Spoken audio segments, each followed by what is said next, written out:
Hello everyone, आप देख रहे हैं चैनल अमीन इन्फो। दोस्तों, इस वीडियो में हम डिस्कस करने वाले हैं examination pattern BA program semester 6 में जो डिसिप्लिन स्पेसिफिक इलेक्टिव की कैटेगरी में अंडरस्टैंडिंग ग्लोबलाइजेशन जो सब्जेक्ट है, जो कि आई थिंक बहुत से बच्चों के पास होगा। तो इस सब्जेक्ट का एग्जामिनेशन पैटर्न क्या रहने वाला है ऑफलाइन एग्ज़ाम के अकॉर्डिंग, जो कि आपके सेमेस्टर 6 के एग्ज़ाम मई 2022 में कंडक्ट होने वाले हैं। तो उस एग्ज़ाम के लिए एग्ज़ामिनेशन पैटर्न किस तरह का रहने वाला है वो हम आज की इस वीडियो में डिस्कस करेंगे। तो चलिए शुरू करते हैं। सबसे पहले सिलेबस पर अगर हम नज़र डालें तो 3 यूनिट्स आपकी हैं। एक है ग्लोबलाइजेशन, जिसमें ग्लोबलाइजेशन का मतलब और डिबेट, यानी कि ग्लोबलाइजेशन के फेवर में या क्रिटिसिज्म में जो भी डिबेट्स हैं। इसके अलावा ग्लोबलाइजेशन की डायमेंशन, जिसमें इकोनॉमिक, पॉलिटिकल, टेक्नोलॉजिकल और कल्चरल डायमेंशन है। इसके अलावा यूनिट 2 है कॉन्टेम्प्रेरी वर्ल्ड एक्टर्स, जिसमें आपका यूनाइटेड नेशन है, वर्ल्ड ट्रेड ऑर्गेनाइजेशन है, यानी कि ग्लोबलाइजेशन के अंडर कौन से ऐसे फैक्टर्स हैं जो उसको हेल्प करते हैं। ब्रिक्स है, एमएनसीज हैं, टीएनसीज हैं। इसके अलावा यूनिट 3 है कॉन्टेम्प्रेरी वर्ल्ड इश्यूज़, ग्लोबलाइजेशन के इश्यूज़ क्या क्या हो सकते हैं, जिसमें ग्लोबल इन्वायरमेंटल इश्यूज़ हैं, जिसमें आपका global warming, biodiversity, resource scarcity, global justice है और इंटरनेशनल टेररिज्म है। तो ये तो सिलेबस है जो आप एक बार देख लीजिएगा एसओएल की वेबसाइट से डाउनलोड करके। अब हम डिस्कस करते हैं इसका एग्ज़ामिनेशन पैटर्न। हम यहाँ पे 2 क्वेश्चन पेपर डिस्कस करने वाले हैं 1 बाय 1, तो आप प्लीज़ वीडियो को बिना स्किप करें लास्ट तक ज़रूर से देखें। तो ये आपके सामने क्वेश्चन पेपर है 2019 का। अब चूँकि 2020 से ही ओबीई का सिस्टम चालू हो गया था, अब हमें एग्ज़ामिनेशन पैटर्न ऑफलाइन अकॉर्डिंग देखना है, तो इसलिए 2019 का पेपर यहाँ पर डिस्कस किया जा रहा है। तो सबसे पहली चीज़ तो यार, आपको 75 मार्क्स का क्वेश्चन पेपर आएगा, 3 घंटे का पेपर होगा। आप इंग्लिश या हिंदी किसी भी लैंग्वेज में पूरा पेपर अटैम्प्ट करेंगे। ऐसा ना हो कि दो क्वेश्चन इंग्लिश में कर रहे हो, 2 हिंदी में। आपको चूज़ करना है कि इधर you have to attempt in English और इन हिंदी। कंप्लीट पेपर आपको एक ही मीडियम में अटैम्प्ट करना है। आपको कोई 4 क्वेश्चन करने होंगे, ठीक है। टोटल 8 क्वेश्चन होंगे पेपर में, जिसमें से आपको 4 क्वेश्चन करने होंगे और all questions carry equal mark, यानी कि अप्रॉक्स 18 पॉइंट समथिंग आपका पर क्वेश्चन होगा इतने मार्क्स का, ठीक है। आते हैं फर्स्ट क्वेश्चन की तरफ। तो पहला क्वेश्चन जो आपका है कि what do you understand by globalisation, वैश्वीकरण से आप क्या समझते हैं, और discuss economic and technological dimension of globalisation, वैश्वीकरण के आर्थिक और तकनीकी आयामों का विवेचना कीजिए। तो ये पहला क्वेश्चन है जो कि यूनिट 1 में से है 18.75 मार्क्स का। इसके बाद सेकंड क्वेश्चन है peacekeeping and protection of human rights are the 2 important function of United Nation organisation, explain, यानी कि शांति बहाली तथा मानव अधिकारों की सुरक्षा संयुक्त राष्ट्रीय संघ के 2 महत्वपूर्ण कार्य हैं, व्याख्या कीजिए। यानी कि यूएनए के जो 2 इम्पोर्टेंट फंक्शन है वो होता है शांति रखना, पीस कीपिंग, और जो ह्यूमन है उनके राइट्स की प्रोटेक्शन करना। इसके बारे में आपको बताना है डिटेल में, ठीक है। अच्छा, याद रखिए 18.75 मार्क्स का क्वेश्चन है ये। तो आप पीस कीपिंग के बारे में बताएंगे आधा, और आधा बताएंगे ह्यूमन राइट के बारे में, यानी कि लगभग 7 से 8 मार्क्स में आप बताओगे पीस कीपिंग के बारे में और 7 से 8 मार्क्स के ही ह्यूमन राइट्स के बारे में। क्वेश्चन नंबर 3 है what is G77, discuss the role of G77 in protecting the interest of developing nation. G77 क्या है और विकासशील देशों के हितों के संरक्षण हेतु G77 की भूमिका की विवेचना कीजिए। बेसिकली G77 दोस्तों एक कोलिशन होता है डेवलपिंग कंट्रीज़ का, अप्रॉक्स मोर देन 100 कंट्रीज़ का ये कोलिशन होता है, जो इसी काम में, जो ग्लोबलाइजेशन या जो भी वर्क होता है उसमें ये पार्टिसिपेट करते हैं। तो आपको बताना है कि G77 क्या है और इसका रोल क्या है, जो डेवलपिंग नेशन है इनका इंटरेस्ट को प्रोटेक्ट करने में। क्वेश्चन नंबर 4 क्या है, what is the importance of biodiversity. By the way दोस्तों, जो क्वेश्चन नंबर 2 है वो यूनिट 2 में से आ रहा है, ठीक है, चूँकि ये यूएनओ का पार्ट है। और क्वेश्चन नंबर 3 है वो भी आप कह सकते हो यूनिट 2 का ही पार्ट है, ठीक है। अच्छा, क्वेश्चन नंबर 4 है what is the importance of biodiversity, what are the major causes responsible for the loss of biodiversity, यानी कि जैव विविधता का क्या महत्व है और जैव विविधता की क्षति के लिए उत्तरदायी प्रमुख कारण क्या है। लॉस ऑफ बायोडाइवर्सिटी के रीज़न क्या है, कॉजेज़ क्या है, और बायोडाइवर्सिटी के इंपॉर्टेंस क्या है। बेसिकली यूनिट 3 में से है ये क्वेश्चन। अगेन 18.75 मार्क्स का ये क्वेश्चन रहेगा, क्वेश्चन नंबर 4।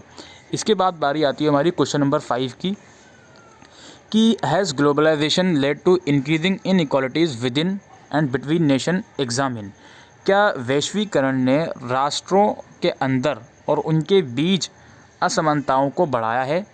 परीक्षण कीजिए। यानी कि ग्लोबलाइजेशन की वजह से क्या ऐसा हुआ है कि अलग अलग जो कंट्रीज़ हैं या नेशंस हैं उनके बीच में इनइक्वालिटीज़ बढ़ गई हैं, इसको बताइए। ठीक है जी, ये क्वेश्चन नंबर 5 है। इसके बाद है discuss the contribution of the Rio summit with reference to environment versus development debate. विकास बनाम पर्यावरण विवाद के संदर्भ में रियो सम्मेलन के योगदान की विवेचना कीजिए। इसके बाद बारी आती है क्वेश्चन नंबर 7 की, डिफाइन इंटरनेशनल टेररिज्म, जो कि देख सकते हो आप लास्ट यूनिट में से। इंटरनेशनल टेररिज्म को आपको बताना है और describe the nature and the main characteristics of international terrorism, यानी कि अंतर्राष्ट्रीय आतंकवाद को परिभाषित कीजिए और अंतर्राष्ट्रीय आतंकवाद की प्रकृति और इसकी मुख्य विशेषताओं को व्याख्या कीजिए। इसके बाद बारी आती है क्वेश्चन नंबर 8 की। क्वेश्चन नंबर 8 में 4 पार्ट हैं, जिसमें से कोई 2 आपको करने हैं, तो लगभग 9.5 मार्क्स का एक पार्ट हो गया। इसमें आपको शॉर्ट नोट लिखना है, एंटी ग्लोबलाइजेशन मूवमेंट या फिर ह्यूमन डेवलपमेंट इंडेक्स या फिर ग्लोबल वार्मिंग या फिर एयर पोल्यूशन। इन चारों में से किसी 2 पर आपको लिखना है। अब आप देख सकते हो ये दोनों ही लास्ट वाले यूनिट के पार्ट हैं। तो अगर सपोज़ करो आप यूनिट 3 कवर अप करके जाते हो और आप ये क्वेश्चन करते हो तो 18 मार्क्स का तो यही हो गया। ठीक है, अगेन यूनिट 3 में से टेररिज्म वाला क्वेश्चन आ गया और अगेन इसमें से क्वेश्चन नंबर 4 आ गया। यानी कि आप सपोज़ करो 50 मार्क्स से ज़्यादा का पेपर यूनिट 3 में से आया हुआ है, इसमें 50 मार्क्स से ज़्यादा का पेपर। ठीक है, ये तो एक पेपर हमने डिस्कस कर लिया। अब चलिए दूसरा पेपर भी हम डिस्कस कर लेते हैं। तो ये हमारे पास दूसरा पेपर है, ये भी 2019 का ही है, कुछ अलग अलग सेट्स आते हैं तो उसके अकॉर्डिंग ये पेपर दिया गया है। इसमें सब कुछ सेम ही है, 8 में से 4 क्वेश्चन करने हैं। ठीक है, अच्छा पहला क्वेश्चन क्या है, ग्लोबलाइजेशन क्या है, वैश्वीकरण क्या है। Discuss major challenges to globalisation in contemporary times, यानी कि समकालीन समय में इसकी मुख्य चुनौतियों की विवेचना कीजिए। यानी कि ग्लोबलाइजेशन में क्या क्या इशू आए कॉन्टेम्प्रेरी टाइम्स में, वो आपको डिस्कस करने हैं। इसके बाद क्वेश्चन नंबर 2 है, discuss the structure of United Nations organisation and its roles in the contemporary international politics, यानी कि संयुक्त राष्ट्रीय संघ की संरचना और समकालीन अंतर्राष्ट्रीय राजनीति में इसकी भूमिका की विवेचना कीजिए। इसके बाद क्वेश्चन नंबर 3 है, what is WTO world trade organisation, जो कि अगेन यूनिट 2 का पार्ट है। क्वेश्चन नंबर 2 देखिए अगेन यूनिट 2 में से है, क्वेश्चन नंबर 3 अगेन यूनिट 2 में से है। What is world trade organisation, has WTO provide a level playing field to the developing economic, यानी कि विश्व व्यापार संगठन क्या है। क्या विश्व व्यापार संगठन विकासशील अर्थव्यवस्थाओं को समान अवसर देता है, विवेचना कीजिए। यानी कि जो ऐसे डेवलपिंग कंट्रीज़ हैं क्या उनको अच्छी अपॉर्चुनिटी WTO प्रोवाइड करता है, इसके बारे में आपको बताना है। और WTO होता क्या है एक्चुअल में, इसके बारे में भी आपको बताना है क्वेश्चन नंबर 3 में। इसके बाद define global warming, throw light on the major environmental issues before the international community. आपको ये भूमंडलीय तापना को परिभाषित करना है और अंतर्राष्ट्रीय समुदाय के समक्ष प्रमुख पर्यावरणीय मुद्दों पर प्रकाश डालिए। यानी कि जो इन्वायरमेंटल इशू हैं, major environmental issues international community में, उसके बारे में आपको बताना है और ग्लोबल वार्मिंग के बारे में भी आपको बताना है क्वेश्चन नंबर 4 में से। अगेन ये यूनिट 3 में से आपका आया है। ठीक है, क्वेश्चन नंबर 4 देख लेते हैं, sorry question number 5, what is mean by fossil fuels, what are the ways with which these could be conserve. अच्छा जी, देख सकते हैं आप, जीवाश्म ईंधन क्या है, इनकी संरक्षण के प्रमुख उपाय क्या हैं। ठीक है, अच्छा what is poverty, discuss the impact of globalisation on global poverty and inequality, यानी कि गरीबी क्या है, पॉवर्टी डिफाइन करना है आपको। और वैश्विक गरीबी और समानता पर वैश्वीकरण के प्रभावों की चर्चा कीजिए। यानी कि ग्लोबलाइजेशन का इम्पैक्ट क्या हुआ, इसके बारे में आपको इसमें बताना है। Question number 7, what is international terrorism, ये वही क्वेश्चन है जो अभी हमने डिस्कस किया था थोड़ी देर पहले। और what are the major factors responsible for its rise in recent decades, यानी कि अंतर्राष्ट्रीय आतंकवाद क्या है और हाल के दशकों में कौन से प्रमुख कारण इसके उदय के लिए जिम्मेदार हैं, यानी कि ये इंटरनेशनल टेररिज्म क्यों बढ़ता जा रहा है, इसके रीजंस क्या हैं, कौन कौन से फैक्टर्स हैं, उसको आपको बताना है। अगेन क्वेश्चन नंबर 8 में कोई 4 आपको टर्मिनेशन दे रखी हैं, जिसमें से 2 आपको डिफाइन करना है, biodiversity, water pollution, UN peace keeping forces और general agreement on tariffs and trade.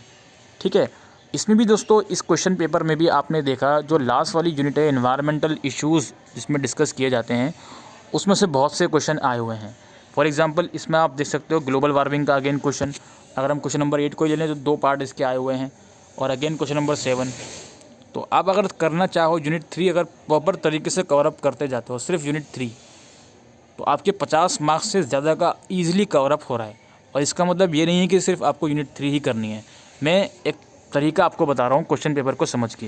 बाकी क्वेश्चन हम यूनिट 1 में से भी 2 क्वेश्चन आ रहे हैं, तो बहुत ही इजी आपका पेपर है, इतना डिफ़िकल्ट पेपर नहीं है। आपको इसमें सिर्फ 4 ही क्वेश्चन करने हैं, इस चीज़ को भी आप माइंड में लेकर रखिए। ठीक है, तो आई होप दोस्तों ये वीडियो आपको यूज़फुल लगी हो, इन्फॉर्मेटिव लगी हो, तो वीडियो को शेयर करिएगा और चैनल पर पहली बार हैं तो चैनल को सब्सक्राइब करिएगा। Thank you.